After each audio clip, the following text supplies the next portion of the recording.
Some places should stay forgotten. Some doors should never be opened. And some secrets should remain buried in the darkness where they belong. Tonight, I'm going to tell you about one such place. A place that exists on the edge of every town's memory, whispered about in hushed tones but never spoken of directly. This is the story of the Hillcrest Psychiatric Asylum, a building that officially closed its doors in 1952. But here's the thing about Hillcrest, the thing that keeps locals awake at night, the thing that makes even the bravest urban explorers turn back at the rusted gates. The asylum never really closed, and the patients, they never really left. Before we descend into this nightmare, if you enjoy these terrifying true accounts, make sure you hit that subscribe button and turn on notifications. You won't want to miss what's coming next. And trust me, after tonight, you'll be checking your locks twice before bed. Hillcrest Asylum sits on the outskirts of Ashford County, about 40 miles from any major city. It was built in 1923, during an era when mental health treatment was, let's just say, less than humane. The building itself is a monument to that darkness. 5 stories of crumbling brick and iron bars surrounded by a forest that seems to lean away from it, as if even nature wants nothing to do with what happened within those walls.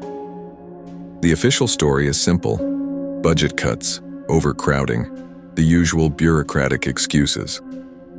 One day in November 1952, the state simply transferred all patients to other facilities, locked the doors, and walked away. But here's what the official story doesn't tell you. In the 3 months before the closure, 17 patients vanished from the asylum without any transfer records. No paperwork, no documentation. Their families came looking for them, demanding answers, only to be turned away at the gates by armed guards. The state claimed there was a clerical error, that the patients had been moved and the records would be updated. They never were. And there's something else. Something the local newspapers buried on page 16 in a tiny column that most people never saw.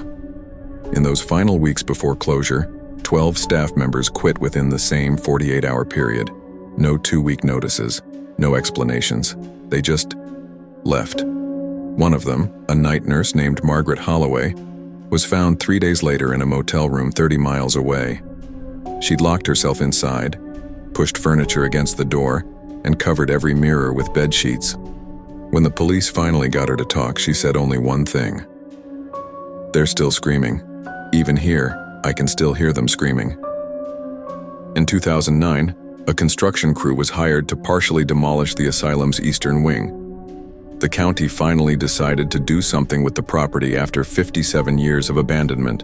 That's when they found it. The diary. It was wedged between a wall panel and the concrete, wrapped in oilcloth to protect it from moisture. The leather cover was pristine, as if it had been placed there yesterday. Inside, the pages were filled with neat, precise handwriting. The entries were dated from September to November 1952. It belonged to Nurse Holloway, the same woman who locked herself in that motel room. The construction foreman, a man named David Torres, made copies of several pages before the county seized it. He shared them with a local historian who shared them online. I've read those pages, all of them. Let me read you what Nurse Holloway wrote on November 3, 1952, just 10 days before the asylum closed. "Something is wrong with Ward D. The patients there have stopped talking. All 23 of them, as if someone flipped a switch. They just sit in their rooms, facing the walls, rocking back and forth. Dr. Brennan says it's a new form of catatonia, but I've been a nurse for 15 years and I've never seen anything like this." November 8th. More patients are doing it now.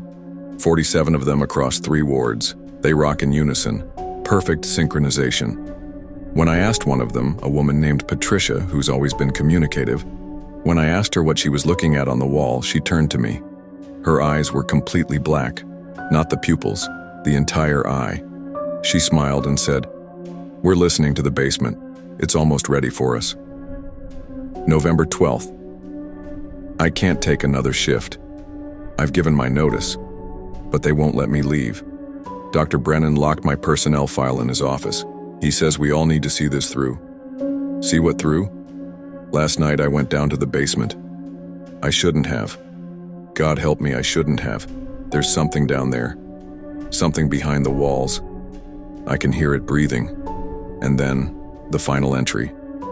November 13th, the day before the asylum closed. The handwriting here is frantic, barely legible. They took them all to the basement. Every patient.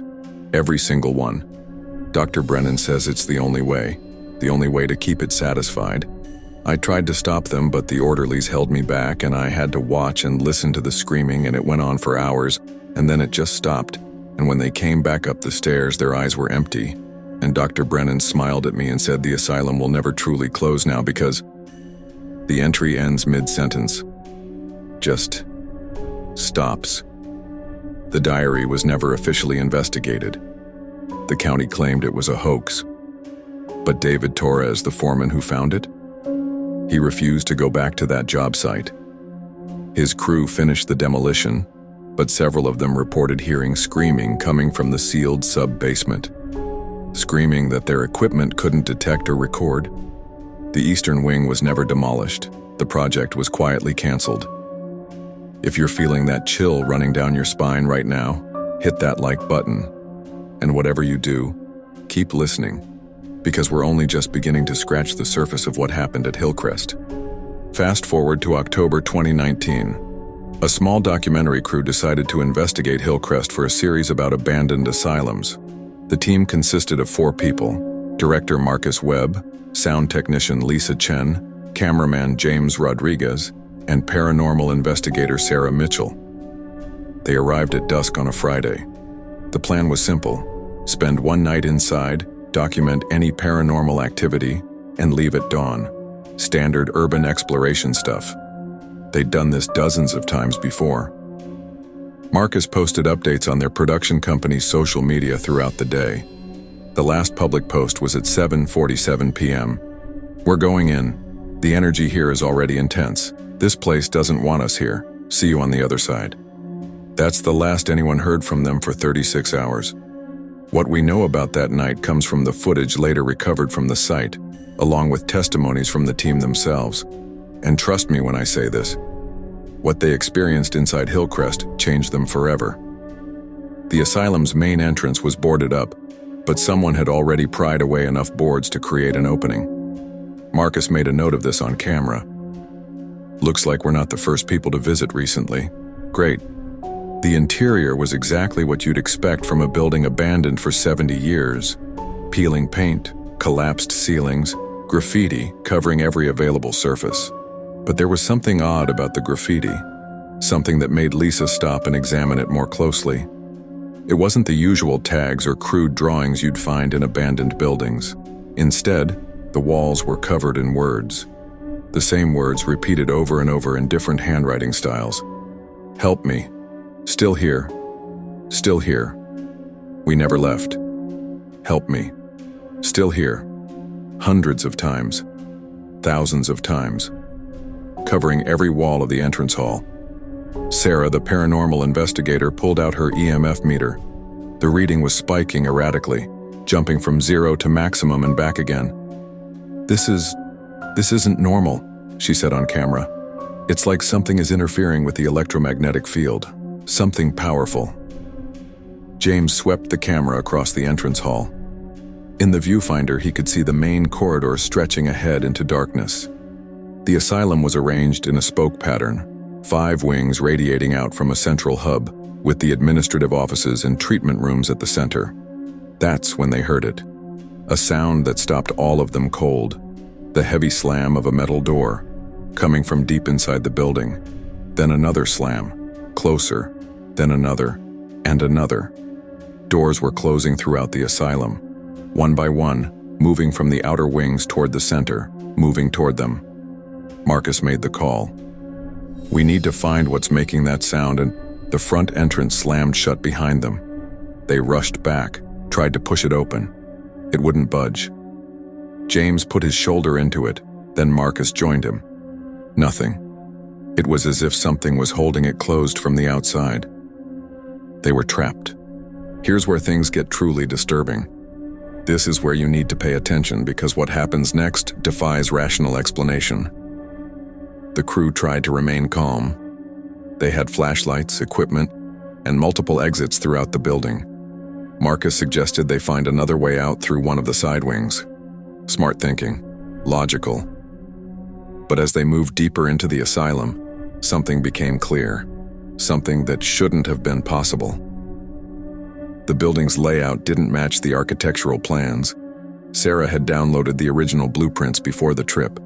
She pulled them up on her tablet and compared them to where they were standing. According to the plans, they should have been in a hallway with 6 patient rooms on each side. Instead, they were in a circular room with no doors except the one they'd entered through. "This room isn't on the blueprints," Sarah said, her voice shaking. "This room shouldn't exist." James panned the camera around the space. The walls were covered in those same words. "Help me." Still here. But here, they were written in something dark and rust-colored, something that looked disturbingly like dried blood. In the center of the room sat a wheelchair, old, rusted, with leather restraints hanging from the armrests. It was facing away from them, toward the far wall. No one wanted to approach it, but Marcus, being the director, knew they needed footage. He stepped forward, his footsteps echoing in the circular space. The wheelchair turned to face him. No one was sitting in it. No one pushed it. It simply rotated, slowly, deliberately, until it was pointing directly at Marcus. Lisa's scream was cut short by what happened next.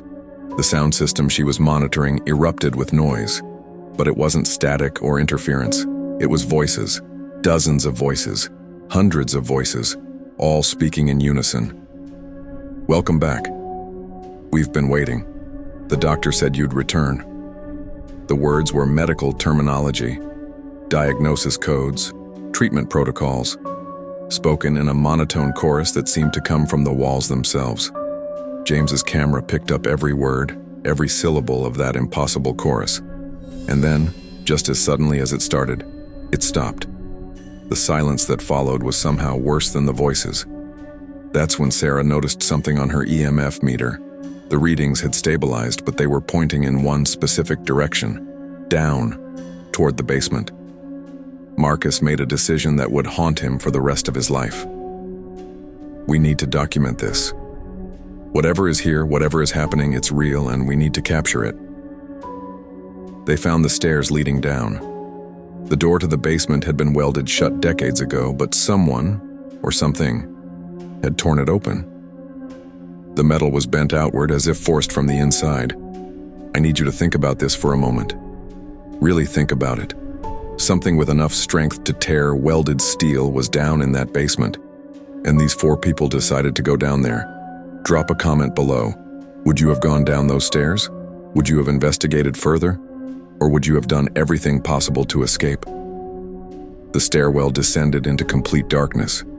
Their flashlights barely penetrated the gloom, as if the shadows themselves were resisting the light. The air grew colder with each step. Not just cold, Arctic cold.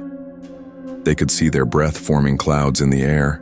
20 steps down, then 30, then 50.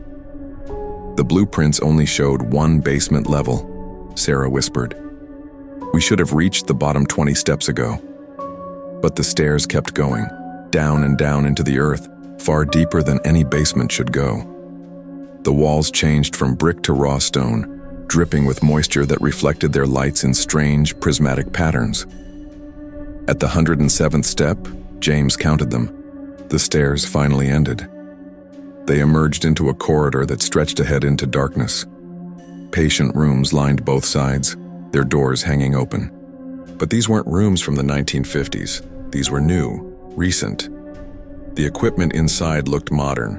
Monitoring systems, medical devices, furniture that couldn't have been more than a few years old. "What the hell is this?" Lisa breathed. "This can't be real. This can't be." A figure appeared at the end of the corridor. Through the night vision camera, they could see it clearly.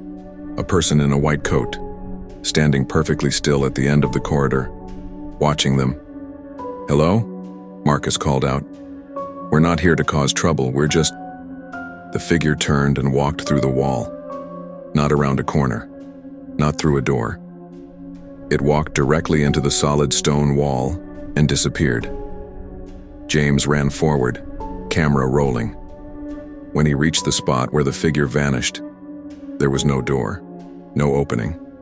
Just solid rock that had been there for decades, covered in moss and mineral deposits. But there was something carved into the stone. Fresh carvings, as if made with surgical precision. Ward D, Experimental Treatment Wing, Dr. Brennan, Chief of Psychiatry, and below that, those who enter will remain. Those who leave will return.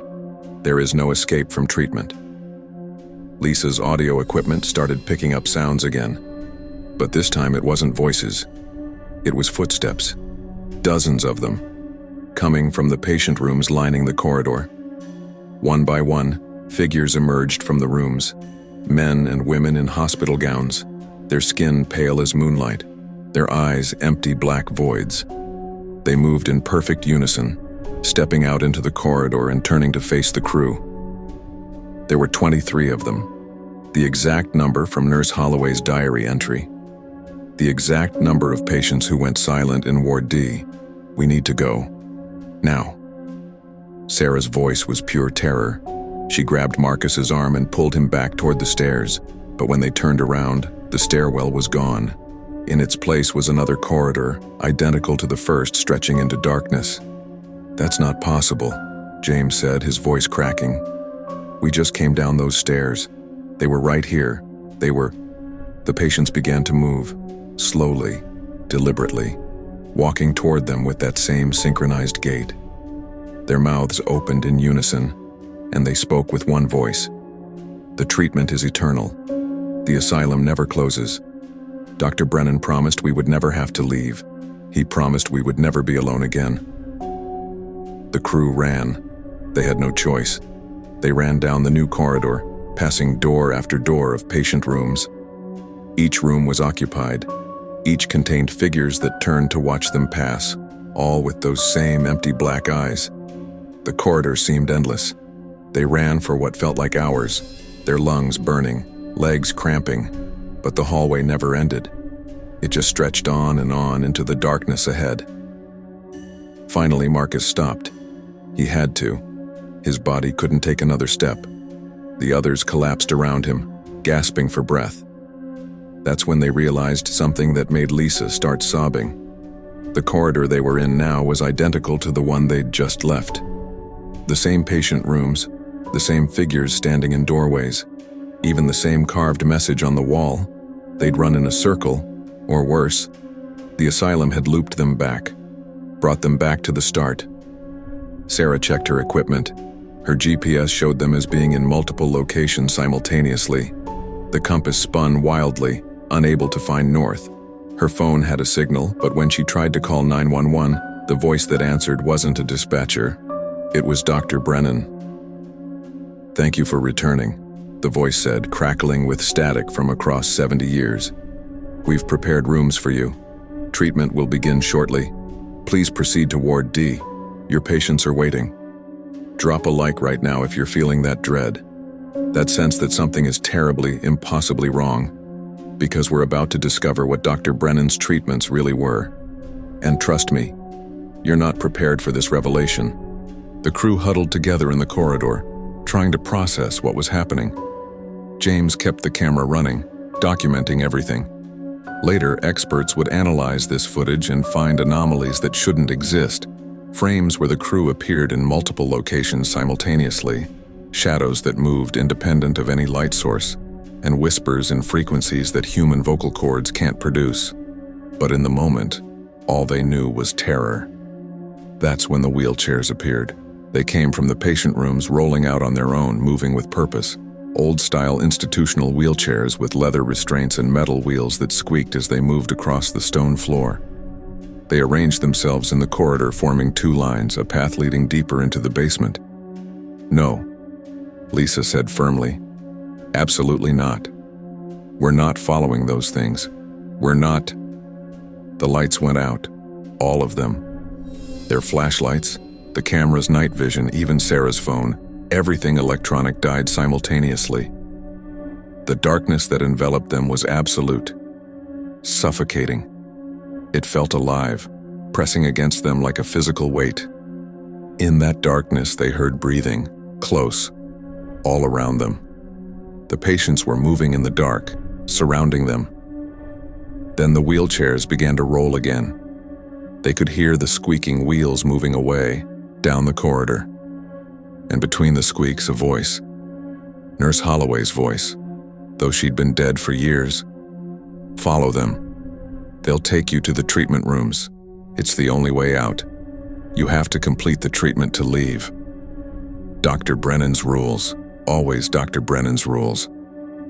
The lights flickered back on, just for a moment, long enough for them to see the patients had formed a wall behind them, blocking any retreat, long enough to see the wheelchairs waiting ahead, patient and still.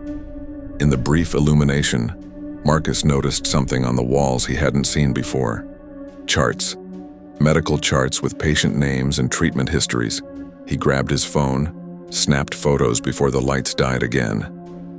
Later, when the photos were examined, the names on those charts matched people who disappeared from the asylum in 1952. But there were also new names. Names from 2003, 2007, 2015, 2018. Urban explorers who'd entered Hillcrest and never came back. Missing persons cases that were never solved. Their photos were pinned to the charts, before and after pictures. The after photos showed them sitting in those patient rooms with those same black eyes, wearing hospital gowns that shouldn't exist in an abandoned building.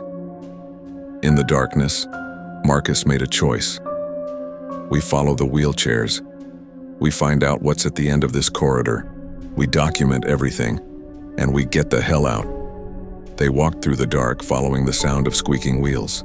Their footsteps echoed strangely, as if the corridor was much larger than it should be, or as if dozens of footsteps were matching theirs, walking alongside them just out of sight.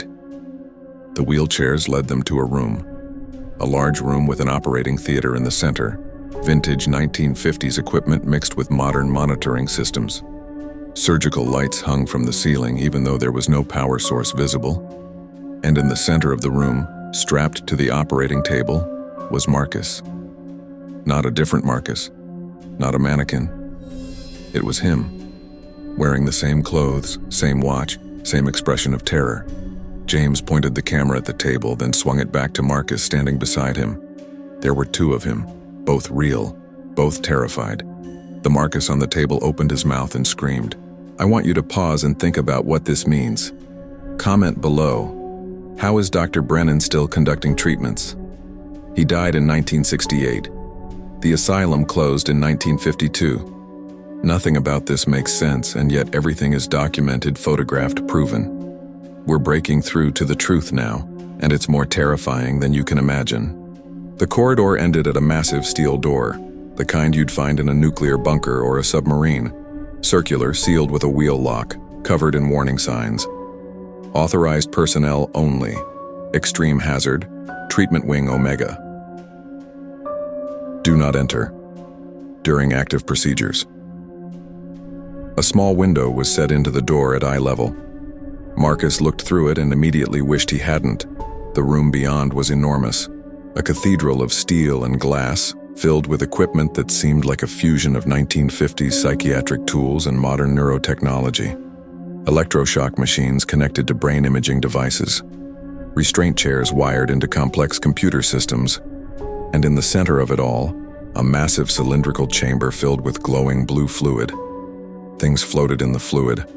Bodies, dozens of them, maybe hundreds, suspended in perfect stasis, connected to wires and tubes and monitoring devices.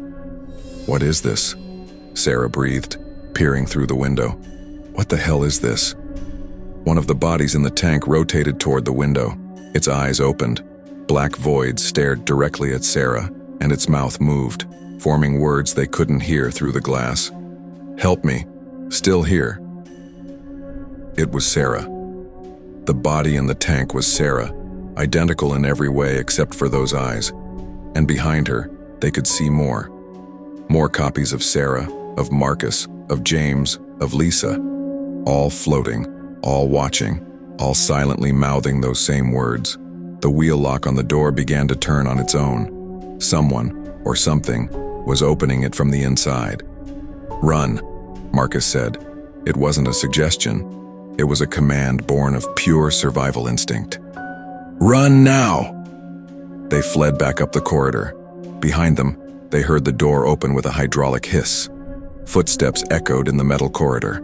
Multiple footsteps, a dozen sets, 24. The splashing sound of wet feet on steel floors. James glanced back with the camera still rolling. The footage from this moment is the most disturbing of the entire experience. It shows figures emerging from treatment wing Omega, copies of the crew dripping with blue fluid, their hospital gowns clinging to pale skin. They moved with jerky, unnatural motions, too fast, too precise, not quite human anymore, and behind them, a tall figure in a white coat, Dr. Brennan, or something wearing his face. It smiled at the camera, and when it spoke, its voice came through every piece of electronic equipment the crew carried. "Running is part of the treatment. We've found that fear enhances the neurological restructuring. Please continue. Your terror is being monitored and recorded for optimal results." The crew reached the operating theater. The versions of themselves on the tables had stopped screaming. Instead, they were sitting up, restraints hanging loose, all turning to watch as the crew burst through. "This way," Lisa shouted, pointing to another doorway that had appeared in the wall. They had no choice but to trust it, to hope it led somewhere other than deeper into this nightmare. They ran through a series of rooms that defied spatial logic. A recreation area where patients played cards at tables covered in dust. A cafeteria with food still on the trays, rotted and covered in decades of mold. A chapel where crucifixes hung upside down and the pews were filled with those silent, watching figures. Each room seemed to exist in a different time period. Some looked like they'd been abandoned for 70 years. Others appeared to have been used yesterday. In one room, they found a calendar on the wall showing the current date, but the year was 1952. They kept running until they reached a familiar location. The circular room with the wheelchair. The same room they'd encountered hours earlier when they first entered the building, except it wasn't empty anymore. 23 patients sat in wheelchairs arranged in a circle, all facing inward, all watching them, all with those same black eyes. And in the center of the circle, sitting in the 24th wheelchair, was Nurse Holloway, still young, still wearing her 1952 uniform, still very much alive despite having died decades ago. She smiled at them, a sad, knowing smile. "You should have listened," she said. "The asylum doesn't let anyone leave. Once you enter, you become part of the treatment, part of the experiment, forever." Time stopped making sense. That's the only way the crew could describe it later. James's camera recorded impossible things, frames where the same second repeated dozens of times, where they could see themselves from angles that shouldn't exist, where cause and effect became meaningless. Marcus heard his own voice calling his name, not from behind him, not from ahead, but from inside his own head, as if he was calling to himself from another time, another reality. "Do you understand now?" Nurse Holloway stood from her wheelchair. The patients around her remained motionless, watching. Dr. Brennan discovered something in 1952. Something about consciousness, about reality itself. The human mind isn't bound by time the way we think it is. With the right stimulus or the right treatment, a person can exist in multiple states simultaneously. She gestured to the walls, which had become translucent. Through them, they could see other versions of themselves. Hundreds of versions. Thousands. All trapped in different moments, different rooms, different states of terror. "Each version is real," she continued. "Each version is you, experiencing this moment from a slightly different perspective, a slightly different reality. Dr. Brennan's treatment fractures consciousness, spreads it across time and space. You become part of the asylum, forever experiencing every moment of horror, every second of fear. Forever." Lisa was crying now, her audio equipment sparking and smoking as it tried to process sounds from multiple timelines at once. Please, there has to be a way out. There has to be. There is, Nurse Holloway said softly. There's always been a way out, but it requires you to make a choice. The same choice Dr. Brennan made. The same choice I made. She pointed to a door that materialized behind them. A simple wooden door, completely out of place in the asylum's architecture. Through that door you'll find an exit, you'll return to the surface, you'll leave this place. But you can't take anything with you. Not your footage, not your memories, not your understanding of what happened here. And she paused, her smile fading. You can't take everyone. What do you mean? Marcus demanded. One of you has to stay. One of you has to become part of the treatment to balance the equation. That's how it works. That's how it's always worked. For every person who leaves, one must remain. Dr. Brennan stayed. I stayed. Now one of you must make the same choice. The crew looked at each other. In James's camera footage, you can see the realization dawning on each face. The impossible choice being offered. Freedom for 3, damnation for 1. There has to be another way, Sarah said, checking her equipment desperately, looking for some scientific explanation, some rational solution. That's when they heard the screaming. One by one, the crew members realized they could hear voices, their own voices, crying out from somewhere else in the building. Sarah heard herself screaming from Ward D. Marcus heard his own voice calling for help from the basement. Lisa heard herself sobbing in the operating theater. James heard himself everywhere. A chorus of his own terror echoing through the asylum. Those are the versions of you that already made different choices, Nurse Holloway explained. Every decision creates a new timeline, a new version. Most of them chose wrong. Most of them are still here, still suffering. This is your chance to choose correctly. The door behind them opened slightly. Beyond it, they could see sunlight, real sunlight. The forest outside the asylum. The forest outside the asylum. The world they'd left behind. But they could also hear it now. The sound from the basement, that massive heartbeat growing louder. And with each beat, the building shuddered. The walls rippled. Reality itself seemed to pulse with that rhythm. What is that? James whispered, his camera automatically focusing on the floor, trying to track the source of the sound. Nurse Holloway's expression darkened. That's the asylum's heart, the source of Dr. Brennan's power, the thing he fed with all those patients in 1952. It's been growing ever since, feeding on every person who enters, every consciousness that gets trapped here. And it's hungry. If your heart is racing right now, you're not alone. Hit that subscribe button and turn on notifications because we're approaching the darkest part of this story. And I need you to understand. What you're about to hear next is documented, recorded, verified by multiple sources. This isn't fiction. This is real. The crew had to make a decision, and they had to make it fast. The asylum was collapsing around them, not physically but temporally. Past and present were bleeding together.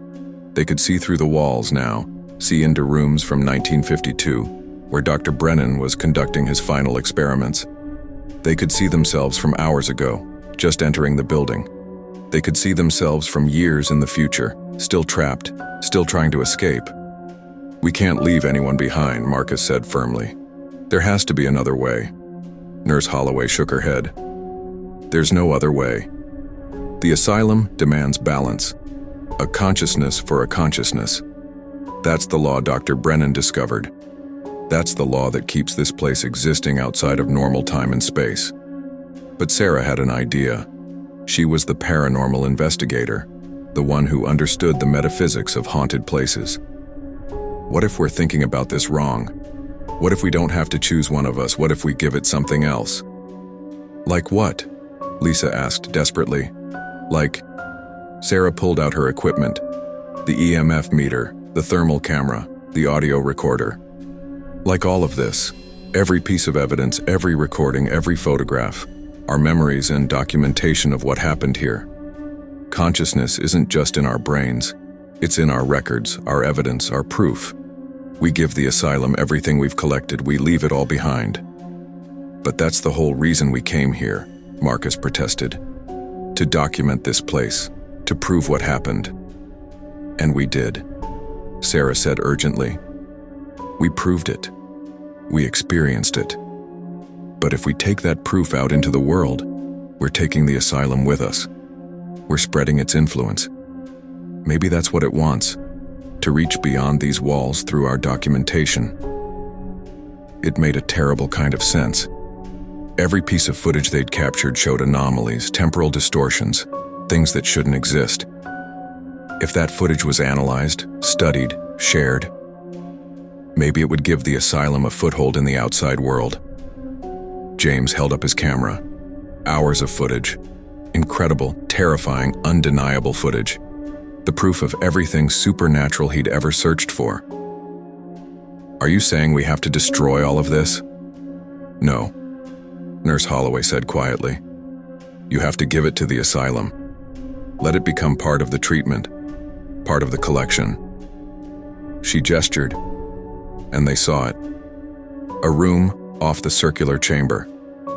Through the doorway, they could see shelves lined with cameras, recorders, phones, equipment, hundreds of devices, thousands.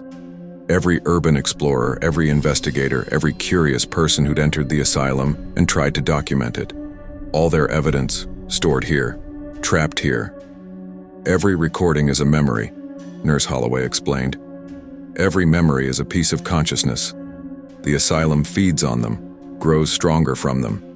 But if you give them willingly, if you surrender your evidence, it will let you go. It will have what it needs. The crew looked at each other. Years of investigative work, career-making footage, undeniable proof of the supernatural, all of it, gone. We could lie, James said softly. Take the footage and run. Deal with the consequences later. The floor beneath them cracked. Not physically, but they could see through it now. See down into that massive chamber with the glowing blue tanks. See all those copies of themselves floating in suspended animation. And they understood. If they tried to take the footage, they would become like those copies. Forever trapped. Forever processing. Forever part of the treatment. We have to do it, Marcus said. We give it everything. We walk out with nothing but our lives. One by one, they placed their equipment on the floor. Cameras, recorders, phones, tablets, backup drives, everything. James's camera captured it all up until the last moment, then he powered it down and placed it with the rest. The equipment began to sink into the floor. The crew's disappearance and reappearance made local news. 4 people enter an abandoned asylum, vanish for 36 hours, and emerge with no memory of what happened and no documentation to show for it. It was a mystery that generated speculation but ultimately went nowhere. Marcus Webb shut down his documentary company within 3 months. When asked about the asylum investigation, he would say only that it was unsuccessful and that they decided the project wasn't viable. He refused to elaborate. Sarah Mitchell left the paranormal investigation field entirely. She's now an accountant in Ohio. She won't discuss Hillcrest Asylum. When pressed, she says only, "Some places should stay forgotten." Lisa Chen developed severe anxiety and insomnia after the incident.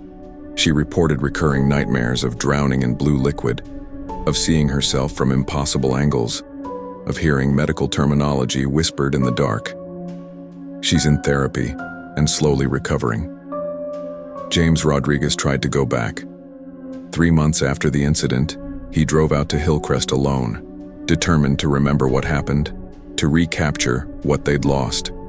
He brought new equipment, new cameras, new recording devices. He sat in his car outside the gates for 4 hours. He couldn't bring himself to go inside. Something in his subconscious was screaming at him to stay away. Even though his conscious mind couldn't remember why, he never went back. But here's the thing that keeps me awake at night after researching this case. The thing that makes this story more than just a creepy tale about an abandoned asylum. 2 months after the crew's experience, a hiker found something in the woods near Hillcrest. A camera. James's camera, the one he'd surrendered to the asylum. It was sitting on a tree stump, perfectly placed, as if someone had left it there for her to find. The camera was still recording. The hiker, curious, checked the footage. She immediately called the police. The footage showed James Rodriguez inside the asylum. Current footage, from 2 months after he'd supposedly left and never returned. In the footage, James is exploring the basement, but he's not moving like himself. His gait is wrong. His movements are too precise, too synchronized, and when he turns to look at the camera, his own camera, his eyes are empty black voids. He's wearing a hospital gown. The footage runs for 16 hours. 16 hours of James, or something that looks like James, wandering through treatment rooms, sitting in operating theaters, staring at walls, never speaking, never changing expression. At the end of the 16 hours, he walks into a room. Through the doorway, you can briefly see others. People in hospital gowns. Dozens of them. All with those same black eyes. The last frame of the footage shows someone in a white coat entering the frame. The person turns to face the camera. It's Dr. Brennan, or something wearing his face. He's holding a clipboard with patient information visible. The name on the clipboard reads, James Rodriguez. Patient number, J1147. Admission date, October 2019. Status, treatment in progress. Expected discharge, never. The footage ends. I need you to understand what this means. Drop a comment right now. Do you think James is still in there? Do you think any of the crew ever really left? Or did the asylum create perfect copies to send back into the world while keeping the originals for its experiments? The camera was analyzed by experts. The footage was authentic, not edited, not faked. The metadata confirmed it was recorded 2 months after the crew's experience. And the camera itself? It shouldn't have had any battery life left. It had been running continuously for weeks. The police questioned James. He had no memory of going back to the asylum. His family confirmed he'd been with them the entire time. His GPS data, his phone records, his credit card transactions, all showed he'd been nowhere near Hillcrest during that 2-month period. And yet the footage exists. The footage is real. I started investigating Hillcrest Asylum 6 months ago after coming across the story of the documentary crew. What I found disturbed me more than I can express. The pattern goes back decades, centuries maybe. Every few years people enter Hillcrest. Urban explorers, paranormal investigators, curious teenagers, homeless people seeking shelter. They go in. Sometimes they come out. Sometimes they don't. But here's what's consistent. Those who come out never have any documentation. No photos, no videos, no recordings. And their memories are always fragmented, always incomplete. I found 73 documented cases of people entering Hillcrest since its closure in 1952. 41 came back out. 32 were never seen again. Of those 41 who returned, 19 reported the same experience. They went in, explored for a few hours, found nothing interesting, and left. No supernatural experiences, no missing time, just a boring abandoned building. But their families tell a different story.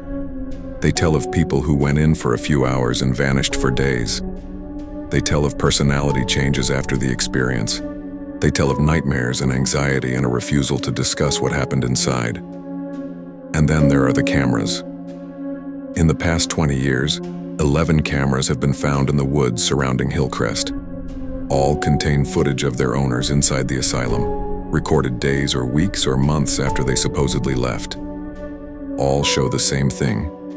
People in hospital gowns, black eyes, Dr. Brennan making his rounds. I created a database of the missing people, cross-referenced dates, descriptions, circumstances, and I found something that made my blood run cold. Several of the people who supposedly went missing from Hillcrest in the 1950s, patients who vanished without records, have been spotted in recent years. Not people who look like them. The same people, same ages, same appearances, unchanged by 70 years. A woman named Patricia Crenshaw was reported missing from Hillcrest in October 1952. She was 32 years old at the time. In 2015, a security guard at a hospital in the nearest city reported seeing a woman in a hospital gown wandering the halls at 3 a.m. She was disoriented, asking for Dr. Brennan. When asked who she was, she said, "Patricia Crenshaw. I'm a patient at Hillcrest. I need to get back before they start the treatment." The security footage shows a woman matching Patricia's 1952 description perfectly. Same age, same appearance, same hospital gown from an era 7 decades past. She was escorted out of the hospital. By the time police arrived to question her, she had vanished. But the security footage remains. I've seen it. It's real. There have been 6 similar sightings over the years. Patients from 1952, unchanged, appearing briefly in the modern world before vanishing back to somewhere. Back to Hillcrest, I assume. Back to the asylum that never truly closed. I started interviewing the survivors, the ones who would talk to me. Most refused. A few agreed, but only off the record. One man, who I'll call David, told me something that clarified everything. "I think we're still there. I think the version of me that's living this life talking to you right now is just a copy. A placeholder sent back so no one would ask questions. But the real me? The real me is still in that basement, strapped to a table undergoing whatever treatment Dr. Brennan has planned. And I can feel it. Sometimes, late at night, I can feel what's happening to my real self. The pain, the fear. And I know there's nothing I can do about it because this version of me, this copy, isn't real enough to save the original." He refused to speak to me again after that interview. If this is making you question reality, you're not alone. Make sure you're subscribed because we're approaching the final revelation. The truth about what Hillcrest Asylum really is. And I warn you, once you know, you can't unknow it. 3 weeks ago, I made a decision I'm still not sure was wise. I had to see Hillcrest for myself. I had to know if everything I'd uncovered was real or just an elaborate series of coincidences and urban legends. I went during the day. I brought no electronic equipment. I'd learned that much from the previous cases. No cameras, no recorders, no phones, just a notebook and pen. Analog documentation that I could keep with me, that wouldn't get trapped or absorbed by whatever exists inside those walls. The asylum looked exactly as described. Abandoned, decrepit, sad. Graffiti covered the exterior walls, but I noticed something the others had mentioned. The repeated phrases. "Help me. Still here." Written hundreds of times in different hands. I didn't go inside. I'm not brave enough or foolish enough for that. Instead, I walked around the perimeter, studying the building from every angle. That's when I noticed something that shouldn't be possible. The building has no shadows. Even in direct sunlight, the asylum casts no shadow on the ground around it. It's as if light passes through it without interaction, as if it's not entirely present in our reality. I took out my notebook and started to sketch what I was seeing. But when I looked down at my paper, I'd drawn something different. Not the building in front of me, but a blueprint, a schematic of the sub-basements, levels that shouldn't exist, treatment wards that span dimensions. I didn't draw it consciously. My hand moved on its own, guided by something else, knowledge from somewhere else. And at the bottom of the schematic, I'd written 3 words in handwriting that wasn't my own. "You'll be back." I dropped the notebook. When I picked it up, the page was blank. The drawing was gone. But I remember what it showed. The layout is burned into my mind. 6 sub-basement levels, each one deeper than the last, each one existing slightly out of phase with our reality. And at the very bottom, a chamber, a vast chamber containing something that the schematic labeled only as the heart. That's when I heard it. The same sound the documentary crew reported. That massive rhythmic thumping. A heartbeat emanating from deep underground. So powerful I could feel it in my chest. Feel it synchronizing with my own heartbeat. And I realized something horrifying. The asylum isn't a building. It's alive. It's an organism, a predator. It doesn't just trap people. It consumes them, integrates them, makes them part of its structure. Every patient, every visitor, every person who enters becomes a cell in its body, a neuron in its consciousness. Dr. Brennan didn't discover a technique for fractured consciousness. He created something that grew beyond his control, something that consumed him and everyone else in that building in 1952, and has been feeding ever since. The asylum is a living thing that exists across time. It experiences all moments simultaneously.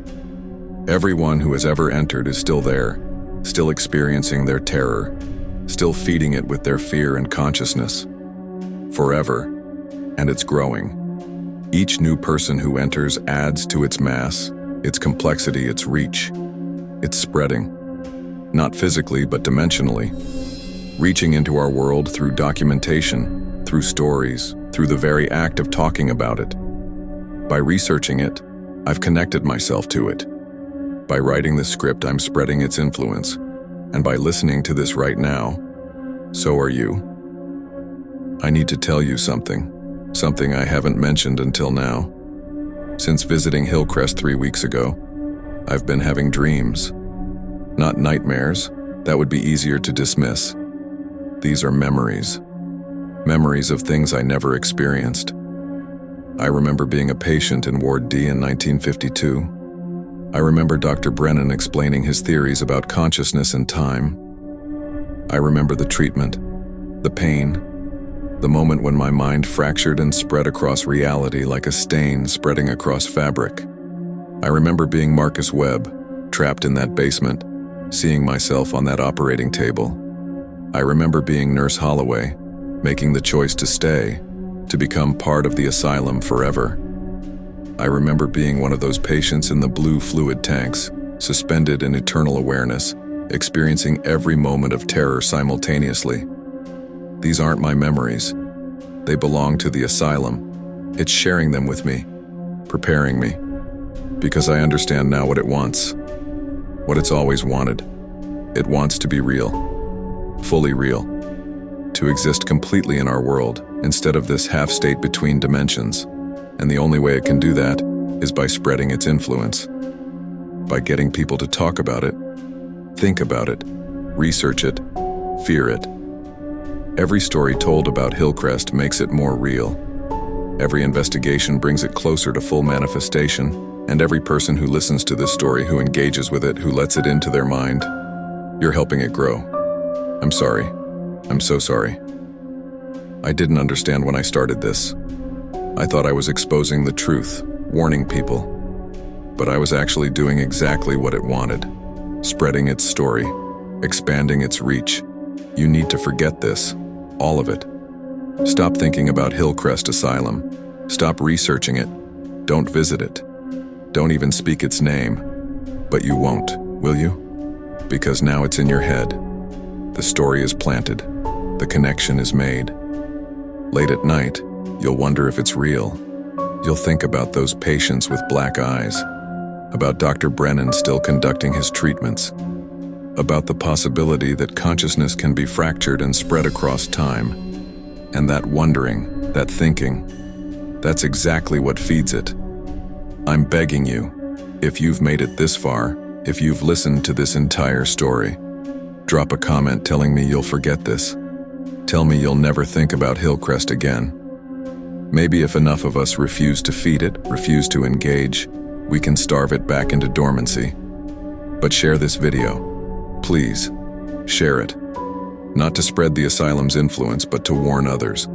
To let them know what's out there, what's growing, what's waiting. Am I contradicting myself? Yes, because I don't know what the right answer is. I don't know if we should suppress this information or spread it. I don't know if awareness helps or hurts. I don't know anything anymore except that I'm afraid. Last night I woke up standing in my bedroom. I don't remember getting out of bed. I was facing the wall and I'd written something on it while I slept. Written it in perfect medical terminology handwriting that isn't my own. Patient ID. My name, admission date, 3 weeks ago. Ward, pre-treatment observation status, integration pending assigned. Physician, Dr. Brennan, I tried to wash it off. The words won't come off the wall. I've painted over them twice. They bleed through the paint. They're still there, and I can hear it now. That heartbeat, that massive, rhythmic thumping, it's not coming from Hillcrest. It's coming from inside my own chest. My heartbeat has synchronized with the asylum's. We're connected now, part of the same organism. I think I'm going back to Hillcrest soon, not because I want to, but because I don't think I have a choice anymore. The asylum is calling me home, back to where I've always been, back to where we've all always been, in some version of reality, some fragment of consciousness. Maybe I'll see you there, in the basement, in the treatment rooms, in the blue tanks where all versions of us float in eternal awareness. Or maybe you'll be smart. Maybe you'll forget this story, delete it from your mind, never think about Hillcrest Asylum again. But somehow I don't think you will, because the story is in you now. The asylum is in you. And late at night when you're lying in bed, you'll hear it. That distant heartbeat, that rhythmic thumping, getting closer, getting louder, growing stronger with every person who hears this tale. Welcome to Hillcrest. Welcome home. The doctor will see you soon. Treatment begins at dawn. And remember, the asylum never closes. The patients never leave. We're all still here, waiting, watching, screaming into the void of fractured consciousness. And now, so are you. Sound, a door slamming shut, then silence. Subscribe if you dare. Hit that notification bell, and whatever you do, don't look behind you. Because if you can hear that heartbeat right now, that distant thumping, that means the asylum has found you, and the treatment is about to begin. Drop a comment with your thoughts. Share this with someone brave enough to handle the truth. Like this video if you want to support this channel and hear more terrifying true stories. But remember, every interaction, every share, every like, you're feeding it. You're making it stronger. The choice is yours. But is it really? Or did the asylum choose you the moment you clicked on this video? Sleep well, if you can. Don't leave without subscribing.